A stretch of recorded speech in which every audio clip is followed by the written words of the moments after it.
Leaves don't actually take months to turn into compost. That slow timeline only happens when microbes struggle to break down the toughest part of a leaf, cellulose and lignin. Once those two compounds are softened, leaves collapse quickly. In controlled composting environments, the right microbial liquid can break down leaf piles in just a few days. The problem is that most gardeners are never taught how to trigger that microbial reaction intentionally. The liquid that changes everything isn't expensive and it isn't synthetic. It's a microbial ferment built from kitchen scraps and water, rich with decomposer bacteria, enzymes and simple sugars that jumpstart the breakdown process. When this liquid is poured onto a pile of shredded leaves, it activates a surge of microbial life that immediately begins digesting the leaf tissue. Within days, what used to be dry, stubborn leaf matter starts collapsing into dark organic material. What actually melts the leaves is the concentration of microbes. Leaves on their own are mostly carbon, which means microbes struggle to multiply fast enough to consume them. Add the right liquid ferment and suddenly the pile becomes a buffet of nitrogen, sugars and enzymes. If you want deeper guides like this that go beyond surface-level compost advice, subscribe to the email list linked in the description. I also share the tools used to run these experiments in real gardens. Two that consistently outperform everything else are the EPICA Countertop Compost bin and the VEVOR Compost bin. Both allow kitchen scraps to ferment without odor, producing the microbial liquid that powers this technique. The links are in the description if you want to see them or order one. Using those links also supports the channel, so these guides can keep coming. The first thing to understand is that dry leaves by themselves are extremely slow compost material. Their carbon-to-nitrogen ratio is often around 60:1 or even higher. Microbes prefer something closer to 25:1. Without nitrogen or microbial diversity, leaves just sit there slowly oxidizing instead of actively decomposing. That's why people who build traditional leaf piles often wait 6 months to a year before seeing usable compost. When you add fermented microbial liquid, you're correcting that imbalance instantly. The liquid contains bacteria, yeasts and enzymes already adapted to breaking down plant tissue. When poured onto leaves, these microbes immediately begin digesting sugars in the leaf cells. As the cell walls soften, fungi and other decomposers join the process, accelerating the collapse of the material.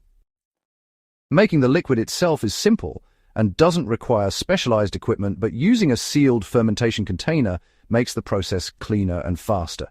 Kitchen scraps like banana peels, vegetable trimmings, melon rinds, and apple cores are perfect for this. These scraps contain natural sugars and microorganisms that multiply rapidly when placed in a low-oxygen environment. The scraps are placed into a sealed compost container with a small amount of water. Within a few days, natural fermentation begins. The smell is slightly sweet and sour rather than rotten. That's a sign that beneficial microbes are multiplying instead of the bacteria that produce foul odors. This is where containers like the EPICA Countertop Compost bin or the VEVOR Compost bin become extremely useful. Both keep the fermentation process odor-free while allowing scraps to break down quickly.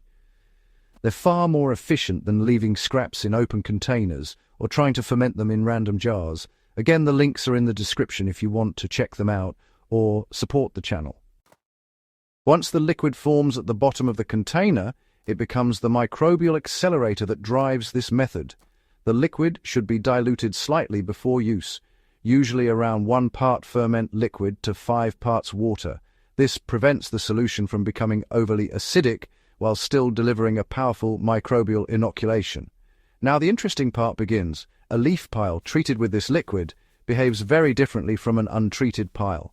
Start by shredding the leaves if possible. Whole leaves resist breakdown because their waxy surfaces repel moisture. Shredded leaves expose more surface area, allowing microbes to reach the interior tissues.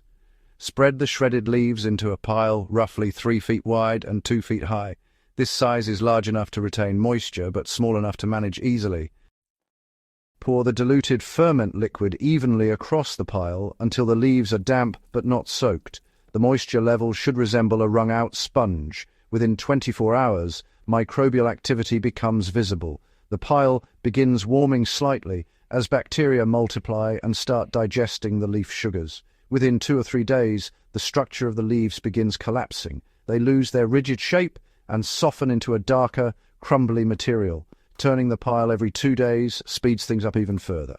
Each turn redistributes moisture and oxygen, allowing microbes to attack fresh surfaces. In warm weather, a pile treated this way can break down into early-stage compost in less than a week. This method becomes even more useful in gardens that generate huge volumes of leaves every autumn. Instead of hauling bags to the curb or waiting a year for decomposition, leaves can be converted into usable soil material in days. In raised bed gardens, partially decomposed leaves created this way make an excellent mulch layer. Spread 2 inches across the soil surface and water lightly. Worms and soil microbes finish the decomposition while feeding plants. In hydroponic systems, this material can also serve a different purpose. When steeped in water for 24 hours, partially decomposed leaf compost creates a mild organic tea that introduces beneficial microbes into hydroponic substrates like cocoa coir. While hydroponic growers still rely on balanced nutrient solutions, microbial diversity around the root zone often improves root resilience. One mistake gardeners often make is assuming that more additives automatically mean faster compost. In reality, microbial balance matters far more than piling on ingredients. The ferment liquid works because it delivers concentrated biology, not because it adds nutrients alone. Another mistake is letting the leaf pile dry out. Microbes need consistent moisture to stay active. If the pile dries, decomposition slows dramatically. Light watering every few days keeps microbial populations stable and active. The biggest benefit of this technique is time.